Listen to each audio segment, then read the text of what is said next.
Thank you for joining the MSP Ignition Series.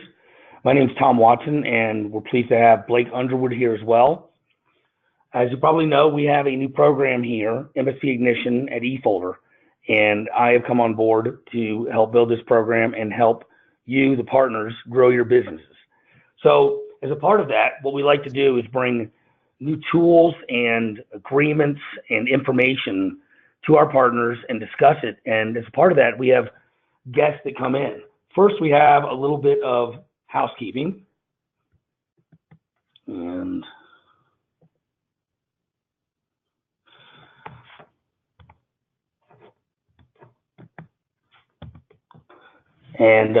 we will take questions anytime you would like and answer them as soon as we can, probably getting to most of those at the end of when Blake's done talking about the service agreement he has brought to us.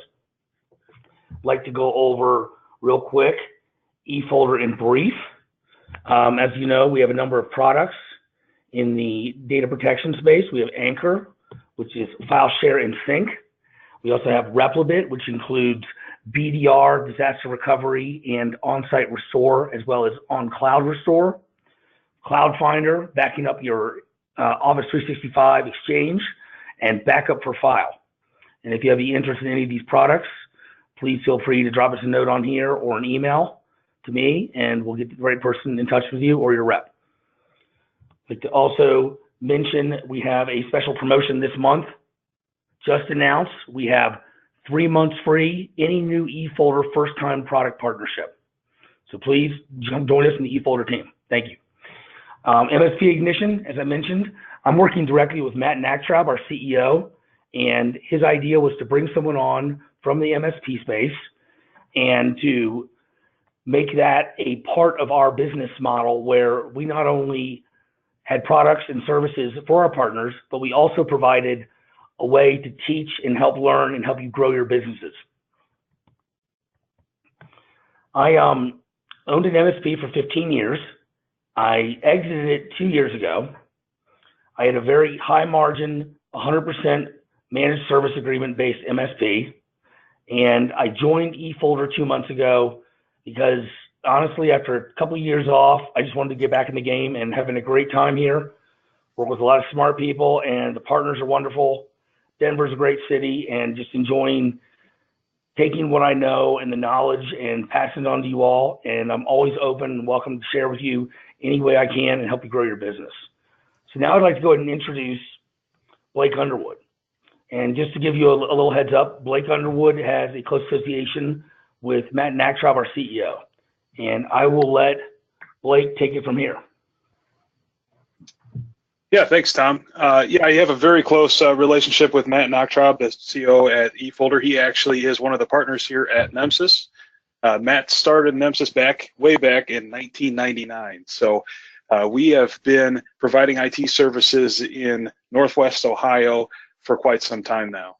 I joined the team here at Nemsys in 2013, and at that point we realized through working with Matt and the other partner, Drew McCollum, who's at ConnectWise now, we realized that there were a couple of things that were changing within the IT service landscape, and we wanted to really be on the leading edge of that. So what we decided to do is completely turn around our business model.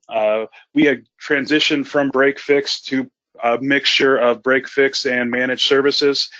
And when we started to look at things, we realized that there was a lot of new opportunity there in providing more of a holistic service plan for our clients. We call it our Fleet Manage program, and we're actually 100% hardware as a service right now. So each one of our clients pay a fixed flat monthly fee, and they receive unlimited support 24/7. They receive all their hardware, and this is not just limited to servers and switches and routers, but it extends to all of their workstations. And we are on a constant rotation with that. The predominant benefit that we see from that is I only have 11 full-time employees with technicians and administrative staff. We support a little over 2,000 endpoints, and we're able to drop over 20% to the bottom line annually. Today we're going to talk about a couple of things. I'm going to go through in a little bit here our managed service agreement. The reason why I think this is pretty important is once we started to introduce this document, and once we've kind of crafted it a little bit, we've been able to integrate it into our sales process and also make it the core of our sales delivery process for prospects. And what it's really helped us to do, because our plan is a little bit different, wherein we rip and replace everything. All the hardware in our client locations is ours. It helps us level expectations and make sure that we're on the same page with clients and properly vet them so they know what to expect from us and we know what to expect from them. Well, thanks, Blake. That's really great. That is and I got to tell you something, that's a very interesting model you have there, and got to appreciate the amount of planning and effort it goes into coming up with the point where you're controlling end-to-end the entire IT experience for the client. And by controlling the hardware and when it goes in and out, you probably have a lot less service issues that are related to hardware that's end of life that people insist on keep using. And then you get to choose exactly what it is. And that goes all the way down to the contract level. And I got to ask you, do you handle that through the single contract that we're going to go through? Yes, I do. So as we engage with our contract, we use our service level agreement as our day-to-day document. So when we have our either quarterly business reviews or semi-annual business reviews, this document is germane to that conversation.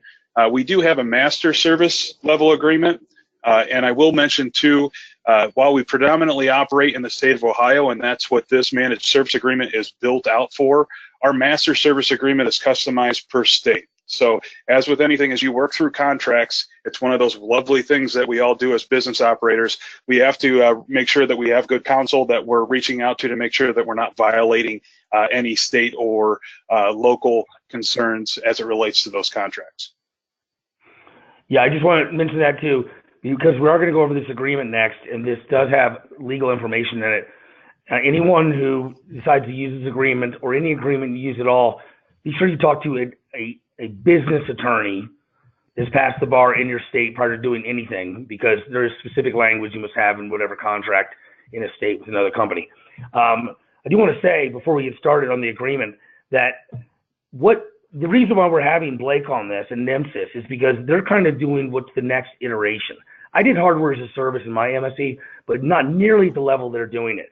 And this is one of those things where you tie your clients much closer to you. You increase those switching costs, but you don't do it to the deficit of the client. You do it to the benefit of the client because they're getting a better end-to-end service. And setting this model up certainly takes a lot of capital and a lot of time, but the investment you take into this will only pay itself dividends because that client will be yours and you'll have better control of the environment, you'll have fewer problems, and you'll be able to control the life cycle of the equipment and the service. And I just got to tell you, a lot of admiration for that model, Blake, and looking forward to putting this agreement and letting you explain it to us. We had one quick question here.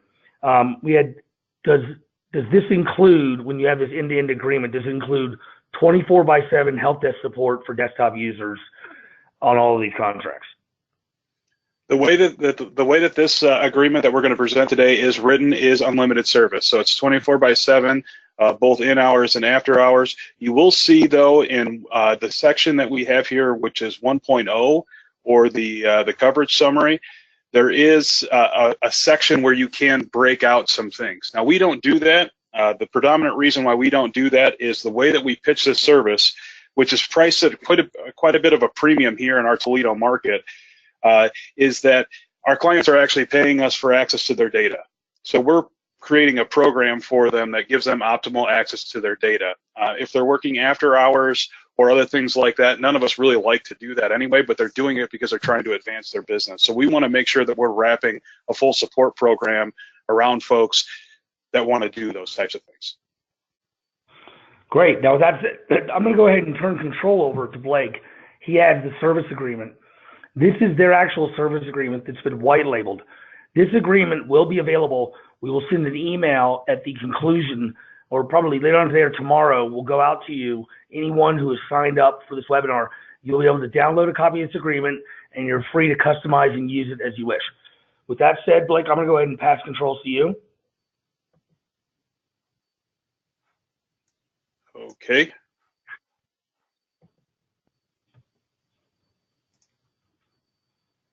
1 second here. All right.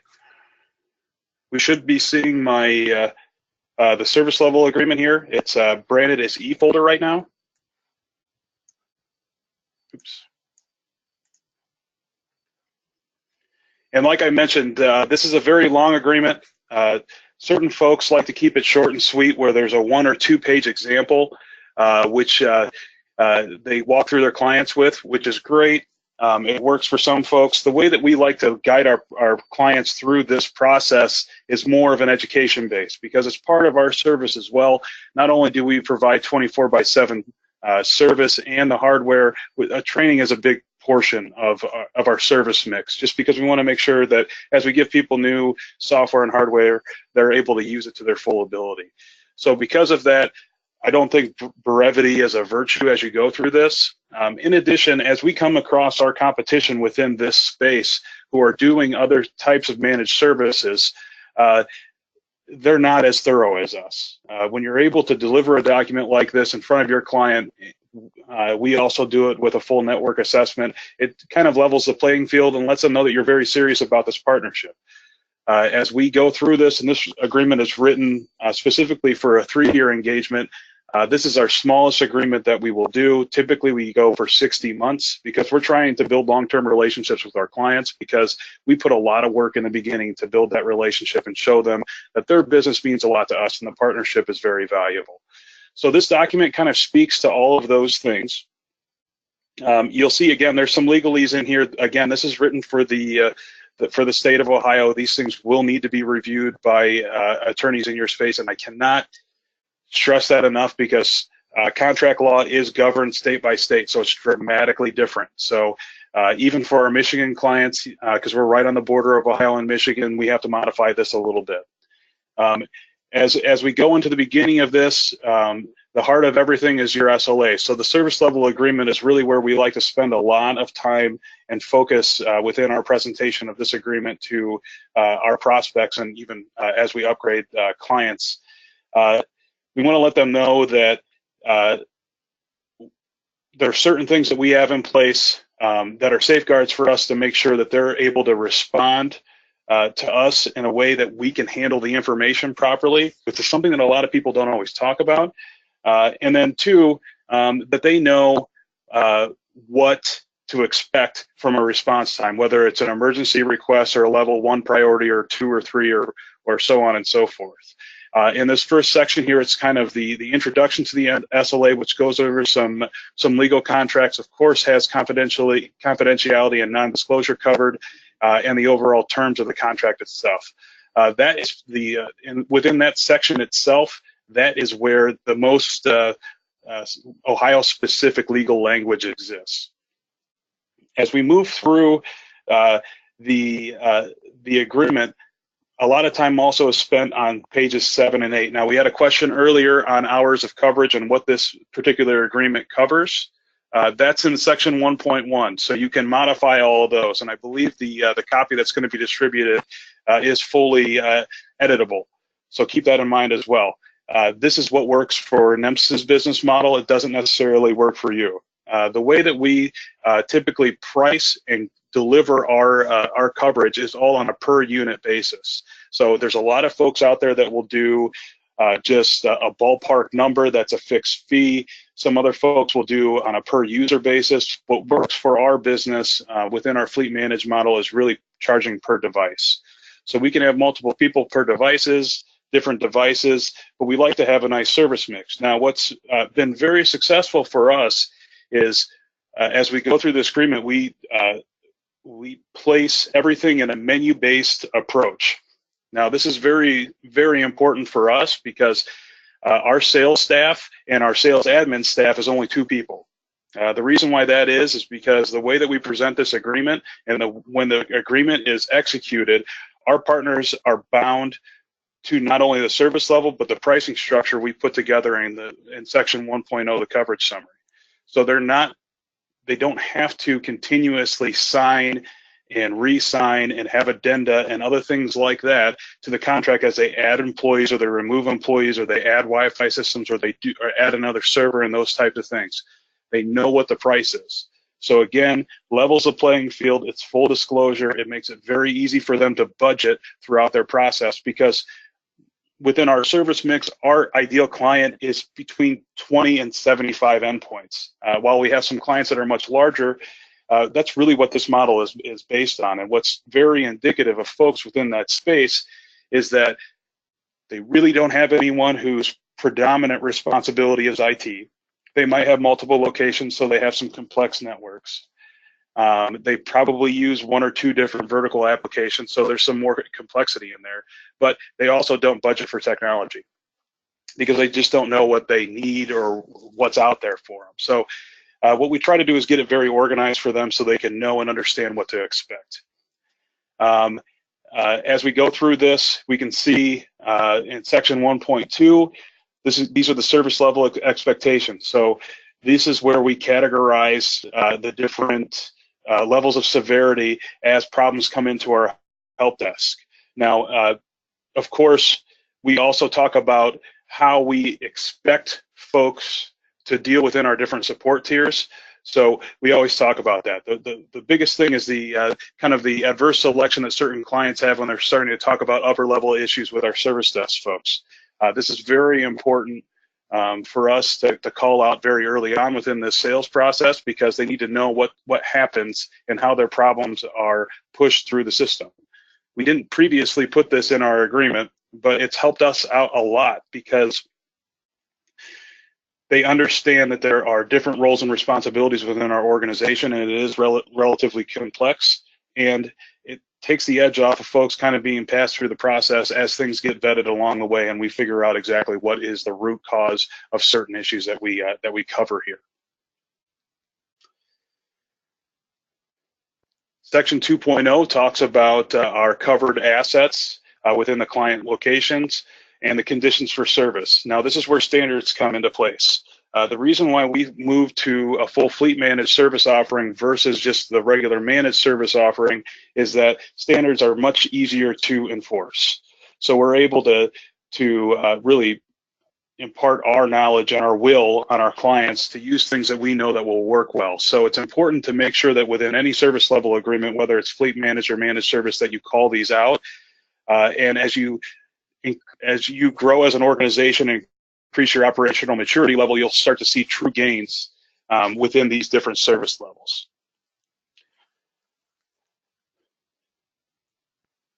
As we scroll through here again, this is a service proposal that's written for unlimited service, but as you tweak hours, these actually call out the different sections. So if 24/7 support is not the best thing for you, or if your organization is better served by offering a tiered approach to their managed service offering, then these are where you could start to modify those a little bit. And again, our platform is predicated on all fleet managed, so we have our section 2.6, which talks about how we handle the term and the hardware that's provided for our clients.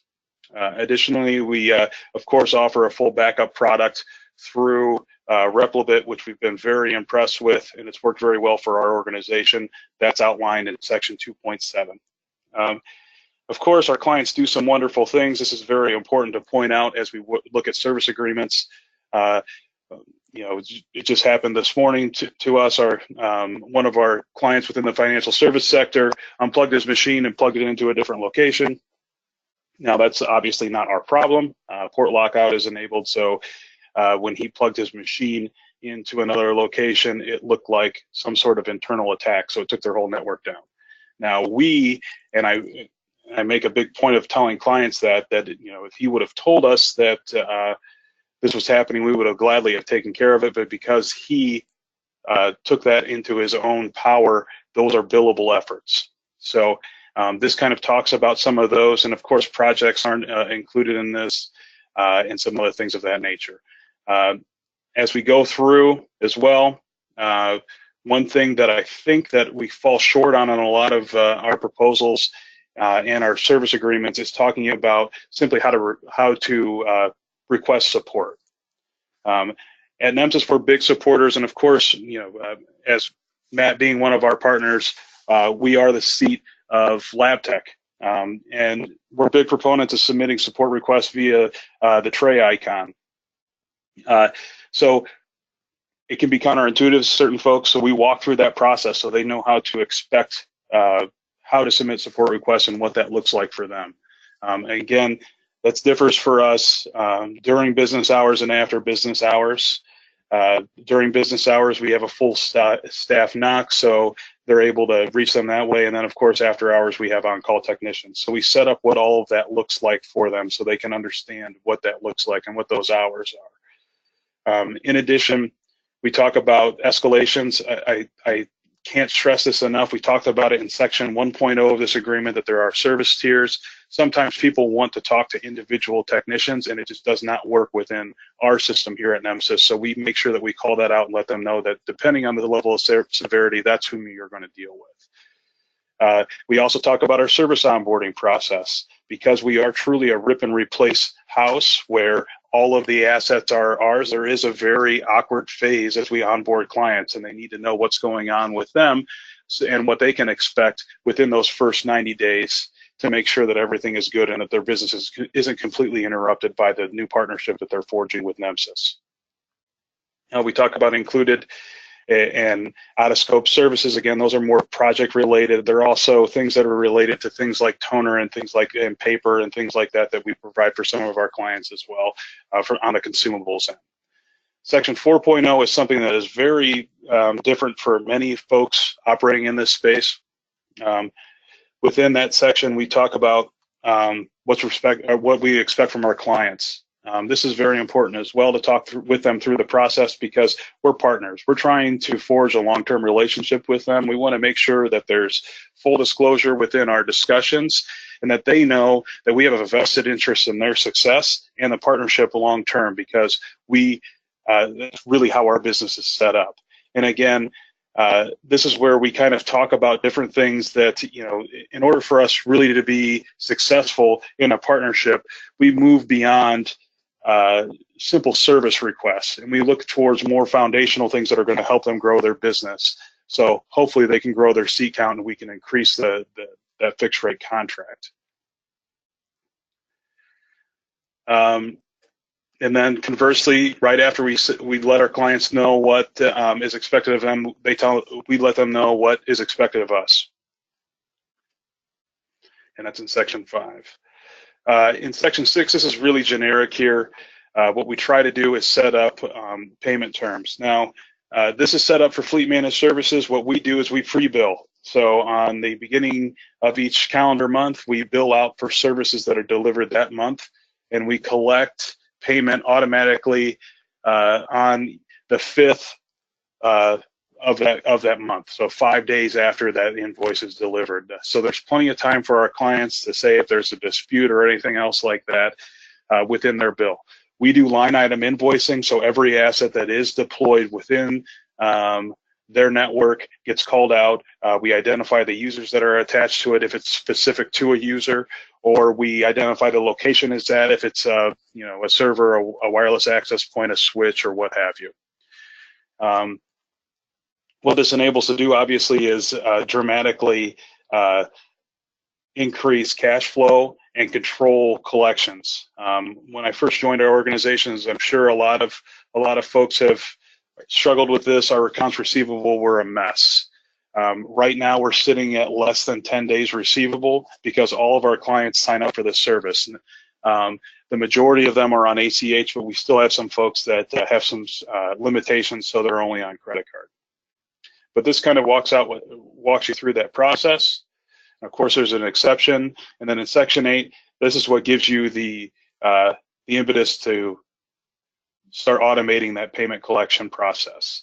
So again, we try with all of our clients to go through ACH because obviously the fees are a little bit lower then, but some of them just won't do it. So we do take some collections via credit card. In the appendix here, this is very critical, and especially when you're talking with, depending on the clients that you're talking to, I've always said that NEMSIS exists because our clients are non-technical.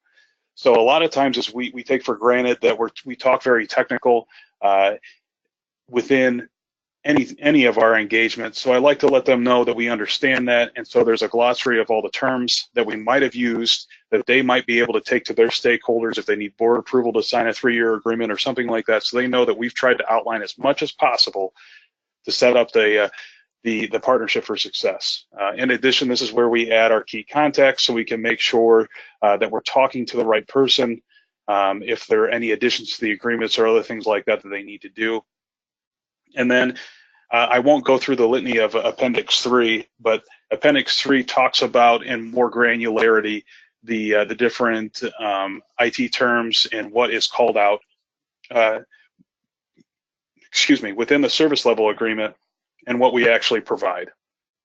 So in this example, this is a little bit of a generic example of some of the things that we provide at NEMSIS. Of course, if you were to adopt this methodology, you want to go through this and make sure that it's dialed into your solution stack and that the right software and the right monitors are put in place for your business.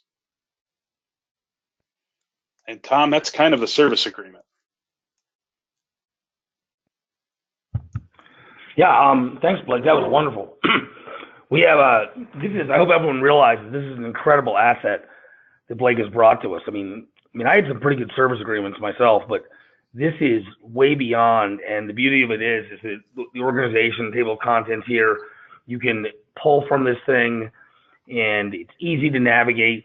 You could very easily pull out what you want. If you don't want to do hardware as a service, that's fine. Take it out. If you want to do stuff, he's got even the ACH forms in there. I will tell you something. That's something I got very into my last several years owning an MSP. I always insisted on prepayment before the month started. I mean, of course, we know it doesn't always work out that way, but I got most of my money before the month started, and I ACH'd as many people as possible. I'd like to point out, too, with credit cards, if any of you all are accepting credit cards, you have to watch out very closely for your state laws. Most places, you cannot offer discounts based on not using a credit card. You can offer a discount. You can have one rate and then a different rate if you're doing ACH or check. But watch out on that. Make sure you, as we said, you run any of these agreements you use by a business attorney in your state. Also would like to point out that when you're customizing this, feel free to take out what you need to. It's a completely customizable for you to use contract. Now, we do have a number of questions here, and if I could just read a couple of them to you, Blake, we've got, do you self-finance the hardware, or are you using like a third-party financing company to be able to provide that service? So that's a really good question. So I should probably preface this by saying as well, my background is in finance. I'm not really the typical IT guy, so to speak. So part of that goes with your level of comfortability with managing that cash process. To date, we have been solely financed through working capital. We've gotten to a scale, though, that's made that a little bit cumbersome. So we're evaluating options right now to look at what we can do to finance this equipment purchase outside of NEMSIS. We have been running our fleet managed program for about 4 years now, kind of running it through all its hurdles and tests to see what works the best. Because we've customized it to a point where it's more of a rental agreement versus a fleet managed agreement, it's been a little bit of a struggle for us to find the right lenders out there. But there's a number of folks, and we're more than happy to link you up with those if you have specific questions after this. Yeah. Now, Blake, so how does this work? I mean, you buy the hardware, and I assume you look at it as a depreciable asset, depreciation schedule, and how long you're going to place that at the clients. Is that right? Yeah, that's correct. So what we do, and where it's a little bit different, is we buy in bulk. So we'll buy workstations in large quantities, and then we'll place them as necessary. So all of those workstations reside on our balance sheet. They're in a working inventory category that we've developed for this. And it's segmented by the different asset classifications. So we know what's there, and then we'd appreciate them based on their term of service. Now, we have adopted a term of service of 3 years for all of our assets from a depreciation standpoint. That's not necessarily how long they actually stay out in our client locations. Servers stay for 5 years, and routers stay, and switches and things like that stay in for 4 years, as well as our phone systems. But we depreciate them all on that 3-year basis just to make it a little bit easier from the accounting end. And so our tax accountant doesn't really want to hold us to the coals as it comes time to file our taxes. Now, when you do have to, when the hardware is finally end of life, I mean, you just send it off to recycling, and do you do something else with it? So we do a couple of different things, and that's a really good question, Tom, because there's a lot of opportunity with hardware. We've been very we've been very aggressive with our specifications of our equipment to make sure that we kill them with capabilities. I don't know how many times we used to run into issues where there was not enough RAM, or there wasn't enough video available for folks to go about their day. Now, those create a lot of noise and a lot of service requests. And as you do an analysis of what those pain points are, depending on what your customer base is, we identified a real need out there to kind of overdo it.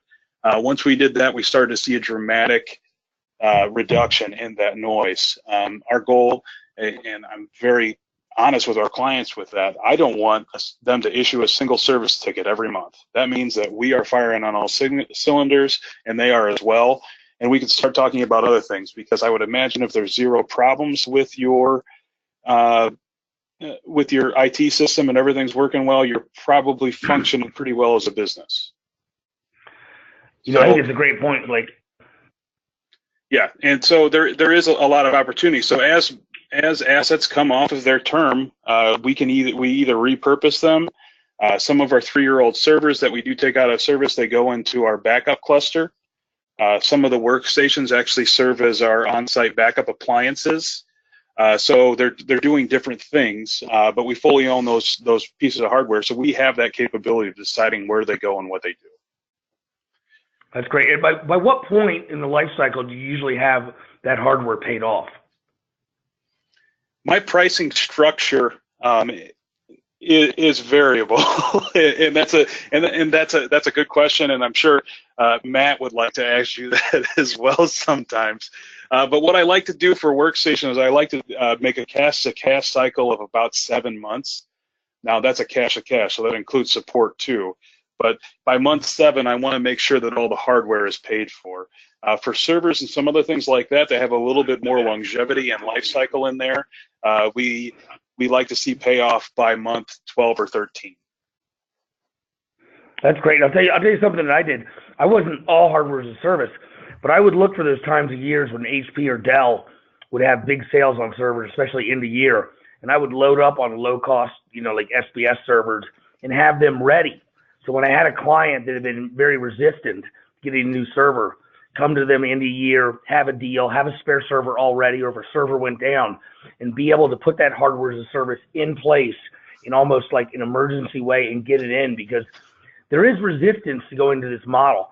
And so you don't have to go all the way as Blake has done, which is incredible if you can do it, but you can slowly do it like granularly and pick up those clients, especially when you have hardware ready to deploy. You have a couple dozen workstations, you have a dozen servers ready to go out, and then you can institute that hardware as a service on the fly when needed. Yeah, absolutely. That's actually how we got into hardware as a service with servers. We're a Lenovo shop. Lenovo gave us a very nice promotion where we received 10 rack mount servers. They had some pretty nice specifications, and we waited because we knew there were a number of servers that were out there that were going to die. And when you're out there with new hardware the same day, it's very, very difficult for your client to say, oh no, you came to the rescue. I don't like you. I'm not going to say yes to this at that point, because at that point we just didn't offer them the ability to buy that outright. The daily rental rate for that asset was extremely expensive for us to order a new asset. So they just acquiesced, and really within fleet management anyway. And like I say, I want to stress it might not be the right thing for your customer base, But the 80-20 rule really is the overarching principle. Pretty much 80% of our clients need the same specifications, types of machines, and things of that nature. So there's very little customization outside of that, outside of settings and other things like that that they have within their networks. So there is some opportunity out there. Yeah, I would say that's a great opportunity. If you can have one or two servers ready to go, even low-cost servers, you have a client or a potential client, and they go down and you roll a truck and you bring a server to them. I mean, you are going to get them to sign whatever you want them to sign after that. I mean, you just say right there, we are there for our clients. Look at us. We keep this level of hardware. We are ready for whatever happens. Now, I've got an interesting question here from Peter Jacobson. He says, how do you price the HOS? For example, if a box costs $1,000, what generally does that translate to for the monthly price to the customer? Well, that's a good question. So what I like to do, and it's a little bit of a moving target. We try to average out everything for our clients so they're paying the same price. So for an example of a desktop, we charge $150 a month for it.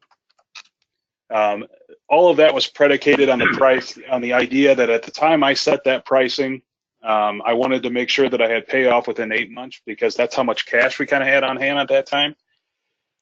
So it was costing about $1,200 for the units that we were deploying. As we move forward within this, and as we extended the program outside of desktops to laptops to ultrabooks and those types of things, what I try to do is make about a third of the agreement hardware related. So in this instance, prior to using our fleet managed service, our base managed service price per user was $100 a user. Obviously, we can extrapolate if we move that to a 50% increase or make that a third of the overall agreement. That's how we get to $150, and that's what I use to help me kind of price out some of my server deals and other things like that. While we're running into certain hurdles right now with scale at that point using that pricing methodology, I think it's more of a financing type and source issue than it is with the overall pricing model. Now, folks in Toledo are very cost averse. We'll say it that way. It's a nice way of saying they're pretty cheap. And a lot of them don't necessarily truly value their IT, which is what those folks that we look for. But they've been able to swallow this pricing model pretty easily, and they get it, and they see a lot of benefits, I think, financially towards adopting this. And what this has done for our business, again, our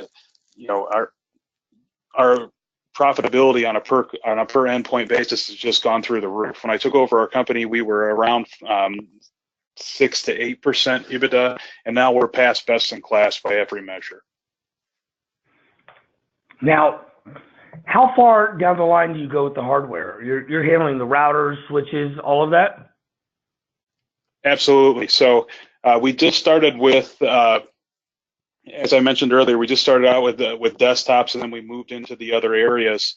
And we were having, necessity is the mother of all invention. So as we came into difficult environments and we realized that they were already, at least receptive to paying for something a little bit, and we saw that our margins immediately doubled for hardware using this methodology, and our service requests went down, so our service margins went up.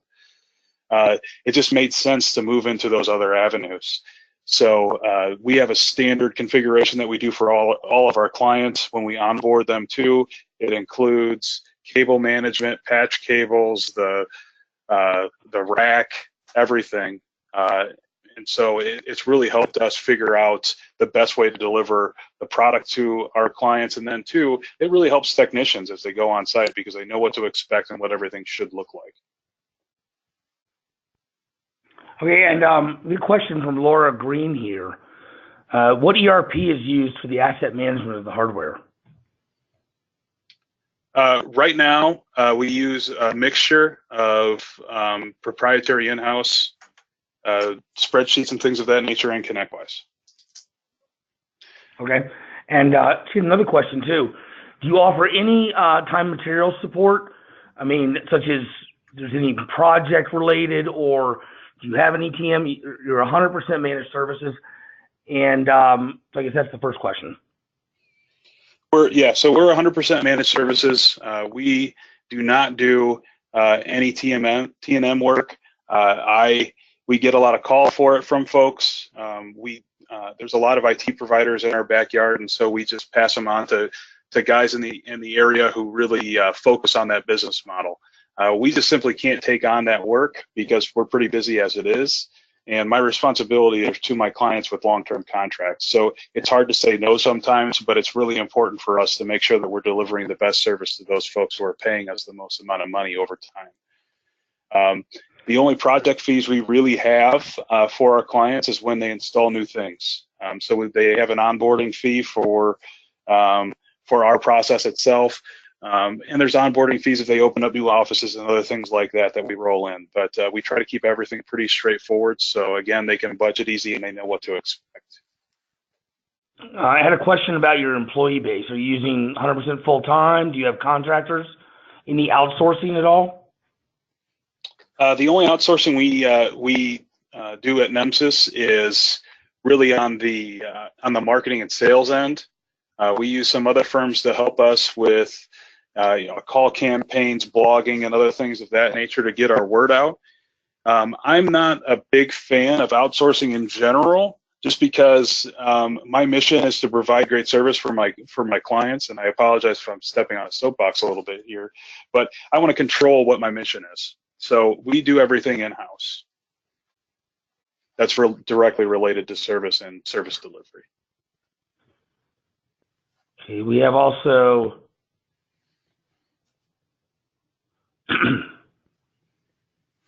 and yes, someone had a question about a master service agreement. The master service agreement that we reviewed with Blake today is going to be, we're going to send a link out that you can download it and you can customize it however you need to. So we went over the one at Workstation. So how about, they're asking, so how about software support? You leave the software contracts with the client, is that correct? And they pay those fees. You're just handling your IT service and the hardware. Is that correct? Yeah, you're about 80% of the way there. So if you'll notice too, within the service level agreement, the client expectations are there that if they are using proprietary software or some vertical application, that they need to have a service agreement with that they pay for. We have found it much easier, and this was an addition to our fleet managed service. We include Office 365 within our fixed rate fee, so we know what every client is on and can provide better training support for them when they do have questions and issues. So we know they're on the most recent version of Office at all times. Okay, and so someone has a question here, and are you, in terms of the hardware that Nemesis is purchasing, are you sticking with big names like Dell, HP, Lenovo, or do you have a white label? I mean, how have you kind of gone in that direction? Have you tied yourself with a particular vendor? So we have found a lot of benefit with working with the different large vendors. We have originally, when we launched this program, it was with Dell. We have since transitioned on to Lenovo because we've had some good luck with some of their hardware, and we've been able to forge a pretty good partnership with them because they know that inherently we have a certain refresh rate that we're going to hit every year. So we're able to, when we do our annual budgets, include number figures, and then I shop that out to our different distributors that we use to see what we can do to get the best price. We have a standard spec that we use, so we're able to get high priority SKUs and other things like that and get some good pricing on some great hardware. That's what we do on the predominantly on the workstation side, and of course terminals and other things of that nature. But from a firewall and phone system perspective, we're a pretty strong Linux house. So we use white labeled one-use servers for those to run our customized platforms. Kind of went over this, but just to reiterate, as we know the question, can you just give us it's kind of, we're going to close out after this, give us a quick rundown, Blake, of what that 150 covers for the client? Now that's a loaded question. So the $150 a month for a client in this example is it provides them a dual monitored. Right now we're using Lenovo M910s, I believe, 16 gigs of RAM, M2 drives with 250 gigs, UPS unit, wireless desktop, monitor stand, Office 365, everything but their email account. We had to separate the email account because more than one person can be on a machine, and obviously there's fees in excess for that licensing. And then unlimited support, so 24/7, as we had mentioned within that. And then they gain access to our training program. We have a training portal that is customized for each one of our partners, and it's full of guides, webinars, and other things like that. And we host live training programs for those individuals. So all of that is kind of cooked into that price. This is one more question that's pretty good here too. This is probably a great one to close it out on. Blake, how do you convince people to ditch this hardware, especially when they bought stuff, and go with what you have? I mean, imagine you come to someone and this guy just bought a brand new Dell Precision workstation for like $3,000. I mean, and you're going to replace everything. I mean, that's a great question. Is how do you deal with those kind of objections? So there's objections top and down.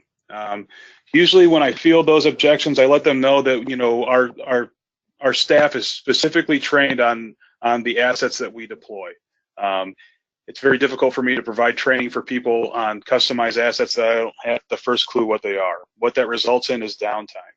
As we lead our clients and our prospects through the sales process, which, as you can imagine, because we're doing a full rip and replace, it's relatively long. But what we try to get them to is to fully understand and to physically quantify how much it costs them for an hour of downtime.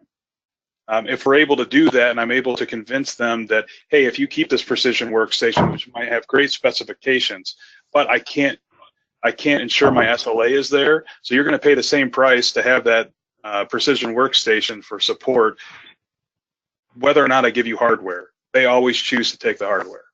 So that's kind of how I've taken that objective. And the plan isn't for everyone, but it's the way that our business has been built, and it's very difficult for us to make exceptions, because when we did early on, it always led to more costs and more frustration of my staff. And that's really, it's hard enough to find good quality staff that wants to stay with you and wants to grow with you as an organization. As an operator, I just want to set them up for success, and this has worked really well for us. Yeah, and I'll tell you, I think this is a really good point here, is that don't compromise. Decide what your model is going to be. Decide what your contract is going to be, the way you're going to handle hardware, your service delivery, and stick to it, because you'll solidify your plan and you'll be more focused. You'll be better able to deliver the quality products and services, and then you can do what Blake has done. You don't have to take on every client. I can't even imagine the numbers that you're probably turning away a lot more business than you take. Am I right? Yeah, as part of the sales qualification process, not only do we have a number of people, a physical number that is our minimum, which is 20, but we also only work in 4 different verticals, and that's legal, financial services, medical, and manufacturing.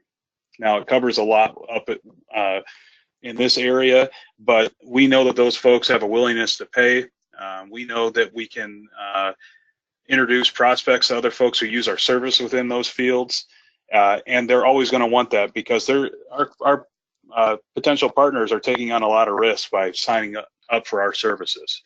And there's a large perceived risk with that, but we're able to keep them. I can say with 100% confidence that we have not lost a client who has not closed in the last 3 years. So they really like this program. Well, that's great. And I'm going to go ahead and go to our last slide here and just mention a couple of things. I want to thank everyone for attending the MSP Ignition series. And Blake, that was wonderful. I mean, what you brought to this is incredible. I mean, and we're giving away this agreement that you have formulated and spent years on. It's going to help other people grow the business. It's a wonderful thing about people in the MSP community that we have people like Blake and Matt Nacktreb who are willing to give back to partners. And that's my position here at eFolder. I'm here solely to grow your business and help you with that. I am not part of sales. I do, of course, work here, but I am here to grow your business. And I know that the result is that you might need something from us, and that's wonderful. But you're all welcome to reach out, ask what you want, and get our goods and services in terms of the repository of information we're providing you. We have an MSP calculator already. We have this agreement. We're going to have others. And I have a wonderful announcement for next year. We are going to be writing in-house a book on managed service provider delivery, how to develop your service and then sell your services, and including agreements. I'm working on it with a number of people that work both here at eFolder and outside of eFolder. For the first webinar we're doing next year, probably the first week of January, we're going to have a roundtable discussion. We have 3 previous owners of MSPs that work here at eFolder, myself, Garrison Strickland, and Andy Benzinger. And we're going to have a roundtable discussion, and we're going to put up for instant polling and allow attendees to help us decide on the chapters that are going to go into the book. And then each month, starting in February, we're going to release a chapter of that book. As long as you come and attend the webinar and interact, you'll get a PDF copy of it. And then at the end, you will be able to get a full copy of the ebook. So we're really looking forward to that. Hope everyone can attend. Also want to announce I'm doing a second webinar each month starting in January with Scott Kaplan. He's a sales expert, and we are doing specific training in sales for MSPs, all the way down to kind of social networking and how to handle that, how to develop a sales pitch, an elevator pitch, and it's going to be very interactive, and we're going to give you resources on how to do that, because I know that having gone to an MSP, sales is a little bit different. You're getting most of your sales from referrals, you know how to handle those, and from networking. We're going to go in depth to what you need to do to be successful at that. So what I want to mention one more time, we have a special promotion here at eFolder right now. We have 3 months free on any new eFolder first-time product partnership, and that's going to be, Anchor, Backup for File, Cloud Finder, and Replibit.